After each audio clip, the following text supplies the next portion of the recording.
Guys, we're going to show you what's going on here on this Monday morning with all this white shit on the ground. That's right.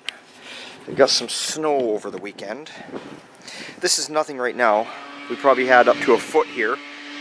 This came Saturday. I never did mention it on Model A Sunday. I completely forgot. But anyway, here we go, the Camaro. Now all we did was sand it. And remember, I put all the quarters. You guys go back, you remember I did everything to this car. Quarters, wheel tubs, inner wheel tubs, outer wheel tubs, trunk pan, everything. So we just sanded her all down, got her in a primer because the owner's going to take her away. He wanted to texture spray the floors, so what we did was we epoxy primered them first. Then we texture spray them.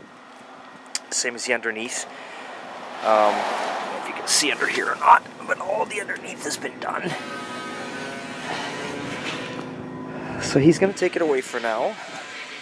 Apparently, he said he's going to take it away. Then all of a sudden today he asked me on the phone, how much extra would it cost me to put the leaf springs in the back, the diff in the back, and the subframe on it to make it a roller. I said, well, you know, probably got a couple days labor there at least, and whatever material you might need, parts I should say. There we go. Now this is this here you can paint over it. So he's going to do the speckle paint here. That's the nice thing about this stuff I put in here. You can't paint over it, but it's very good, very solid. So she's looking good. She's looking real good. This whole tail pan section's new. Trunk floor's new, like I say. Quarters, inner and outer wheel tubs. What else did I do to this thing? I can't remember what else. Floor pan on this side. Floor pan here and floor pan there. Rear floor pans are original. That's right. As far as I remember. You'd have to go back yourself and look in the videos. You guys were watching it. It was a long time ago. I was shooting videos of this car. You haven't seen them for a while because we were kind of holding off on it. The owner was having a, you know, work was slowing down a bit. COVID, all the kind of bullshit going on. So things slowed down for him. So that's what's going on there. But that's all good. That happens. We understand it. Alright. So, well, let's take a look inside. We'll see what else is going on. Okay, we're back inside here. So, the little 54 Ford. We had to pull the seats out of it today, and we had to remove the carpeting and kick panels, just because we got to do some welding underneath, and we don't want to we don't want anything to catch on fire. Now, what the story is in this car is this guy here. He's got this car, and he lived here for a while. He's from Australia, and he went back to Australia. And I've worked on it for him before, and he's been happy with the work and services I've done for him. I've always been honest and, you know, taking good care of him. So he's brought it back to us, and he needs me to go through it all, because apparently when you take it to Australia, they really check things over carefully. So I took the diff. The diff at one point someone had definitely done. Pulled the center section out. One axle bearing was gone, and when you pull the center section, you got to pull the axles back. So once I always pull axles, I just get new seals. One axle bearing was gone, so it's. Instead of replace one, when you know one's gone, you know the other one's going to go. So we did both of those, did the pinion behind the crust sleeve, all that, fresh oil, everything, differential, done, finished, 2 new axle bearings, beautiful. Transmission, pulled it apart, resealed it because it had some leaks. Tranny looks good inside, no issues there. Clutch was half worn and had, it just had some marks in it. So resurfaced the flywheel, needed a new pilot bearing, it needed a new throw-up bearing, put a new clutch disc on it. You know, the typical go-through, that's taken care of there. You can see, like, look at the shocks here. Look at these, or not the shocks, the leaf springs. Look at these, hold them around. And this one, look at the shocks, they're just fucking, rubbers are all chewed to shit. This one's been bent up, it's all busted up. So I got 4 new shocks here. But you can see here, if you look, here's your small little last leaf. This one's busted right off, just gone. Bushings are hammered out. So, you know, I'm suggesting to him that we go through that. You get in here, the lights and wiring ain't working. Well, look at this. How long's that been disconnected? It's so corroded and it's rotten. You know, it's got, I'm just showing this too because I know he's watching a video and he's in Australia, so it kind of gives him an idea. Back brace there, you know, back brace there. Now, the problem is you can see already when you're looking at this car's got a lot of undercoating under it. You know, I mean, to get this car absolute, like, if you're going to go for, like, nice, clean, mint, like how you see the ones I do here, you'd have to rip this whole car apart, take it off the frame. I mean, that's a huge, huge job. He spends so much money, he'd be better to buy a different car. He just would. I'm not going to do that, but I'm going to clean it, scrape it, do what I can, get the heavy chunks off, and then we'll clean it up the best we can. We'll cut out the rust, we'll weld in new pieces of metal, and then we'll just undercoat it underneath. We'll actually undercoat it. We won't texture spray this car because texture spray is thinner. If you undercoat it, it's thicker. It'll cover over the old undercoating that I cannot get off and make it look clean. Remember, I'm not doing a frame off restoration. I'm just tidying this up for this gentleman. This is why people come to me. I try and work with them with what they need to do. If he wants me to take it down to bare metal and make it look nice and pull it apart, ka-ching, the money's just going to go right up there. May as well buy another car. That's the truth. That's the way it is. We're not doing that. So, we got a lot of rust to take care of. If you look here, like, see what I mean? Like, see, here's undercoating. Look at, see how it flakes off? We can clean a lot of this off. Okay, so rear body mount, gone. We've already started cutting away here. This one, gone. Started here. This one, gone. We've put a piece in here. If you can see, someone's patched it back in the day, and this makes no sense to me. They've patched the back of the quarter panel. So this, to me, would be one nice big solid piece of metal. That's all fine. I don't know if you can see this. Fucking light won't show. Maybe you can see in this angle. This piece is one long piece here. Then there's another long piece here. Then there's another long piece here. Now, it's solid.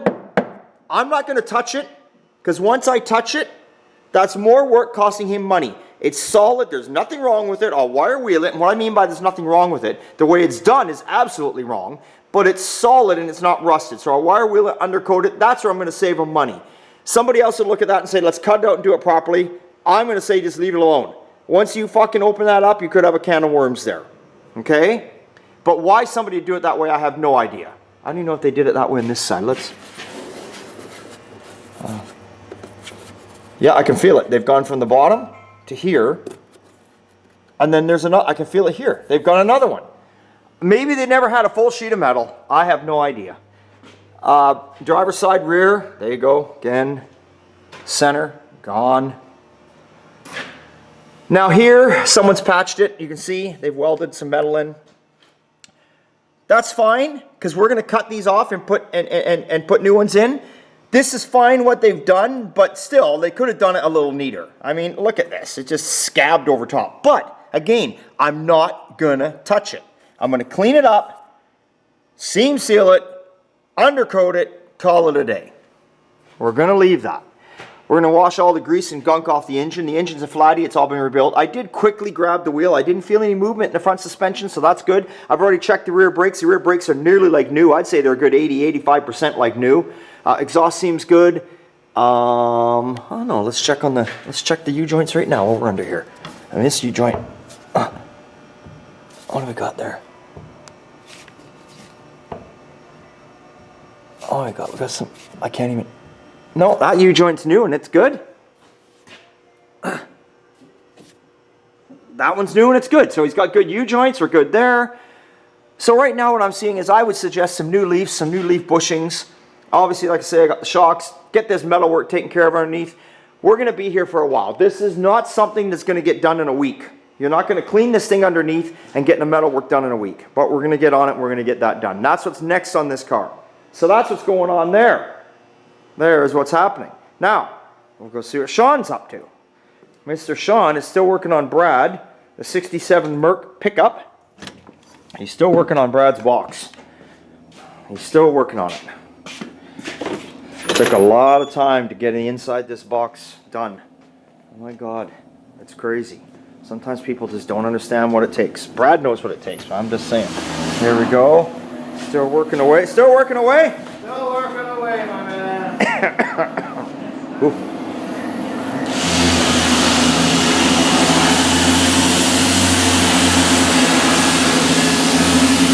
Yeah. And the VW's made it over to the body shop side. It was outside, inside. Now it's over here. Sean's gonna start playing with that soon, but not for the next few days. That's good. Good. And then,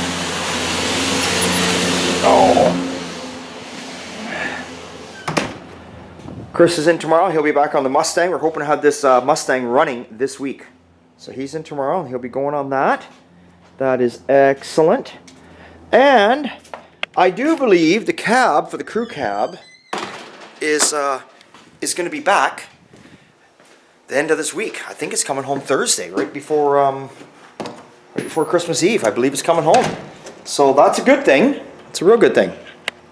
There we go. And of course there's our Sunday Fun Day project. Just sitting here. I'll just close the door up. Had to get some tools out of it earlier. But that is what's happening here at the shop today. And we'll show you the, I don't know if you guys ever saw the frame for Brad's truck. Big old frame. Massive. So the plan is next is got to get this frame and take it and blow it apart. And get it down and get it blasted. And once it's all apart, we'll take the rear end down, get the rear end taken down and get that all gone through. Check it all out, make sure it's good. Go through the front end. We're just not even going to fuck around with the front end. We're just going to put in, obviously, new tie rods, idler arm, all that kind of stuff, new shocks. Don't play around. No messing. Just put it and be done with it. So that's what's going on. Look at our beautiful mountains here. I don't know if you guys can see this. There's my carport out front. There's the view I have from my living room window. Obviously, you're looking at the back of my house right now with my carport there. That's a 3-car carport and a workshop. Lots of room. You know, my big deck where all the parties happen. It's a fair-sized deck. It's like 800 square feet. But there's just mountains everywhere. I don't even know if you can see the mountains over here. I do like... There's a gorgeous mountain back up in there. Beautiful. Yeah, so quiet out here today. A lot of people, I think, took this week off for Christmas and all that bullshit. Not here at Old Time Garage. You want to make money, you come to work. You don't want to come to work, you don't make money. That's the way it goes. Anyway, thanks for watching, you guys. Thanks for subscribing. And stay tuned, because I'll be back before Christmas.